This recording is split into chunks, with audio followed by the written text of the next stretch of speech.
madaxweyne ku-xigeenka Jamhuuriyadda Somaliland Cabdiraxmaan Ismaaciil Saylici ayaa maanta galkii dambe waxa uu soo gaaray gudaha magaalada Boorama oo sheegay inuu indhayn doono degmooyinka hoos yimaada gobolka Awdal. Haddaba madaxweyne ku-xigeenku waxa uu ka hadlay doorashooyinka qaabka loo qabanayo iyo xilliga ay dhacayaan. isagoo umurtaasi faahfaahinaya waxa uu yiri Mr. Caafi bismillaahi raxmaani raxiim waxaan u nimidnay kulli la socotiin doorashadii kuurka nagu soo haysa maalmo kooban insha Allah 9 meelaha ku dhaweey inuu hadhan tahay guud ahaan qaranka sida la socdo xalay ka maqlayseen warbaahinta madaxweynaha Jamhuuriyadda Somaliland shirka shalay gudoominaya waxa la isla gartay in dhammaan madaxda qaranka u kala baxaan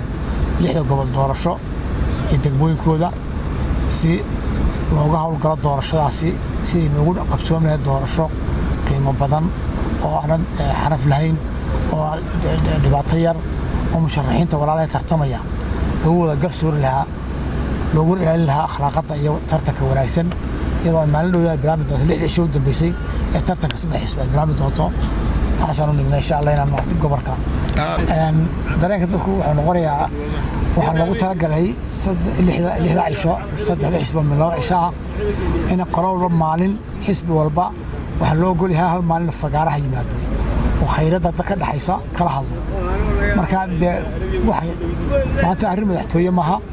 waa golayaal deegaan iyo golayaashii wakiilada marka iyaga walaha deegaankana iyaga cid samaysan golaha wakiilada sababtoo inta musharax oo dhan kuwa shirxan gobolka ma hadli karaan waqti ay noqonaya marka wax samayn doona kulli in ku harasho afkii golaha wakiilada iyo in ku harasho afkii golaha deegaanka degmadaas fariintaas keento waxayna gudbin doonaan nin walba fariinta iyo gobolkiisa sidoo iyo qaranka loo shaqeynay iyo degmadiisa uu qabanayo safarkaagu ma waxa uu noqon doonaa safarkaagu ma wuxuu ku ekaan doonaa magaalada madaxda Boorama mise dhammaan gobolada iyo tuulooyinka gobolka waad soo mari doontaa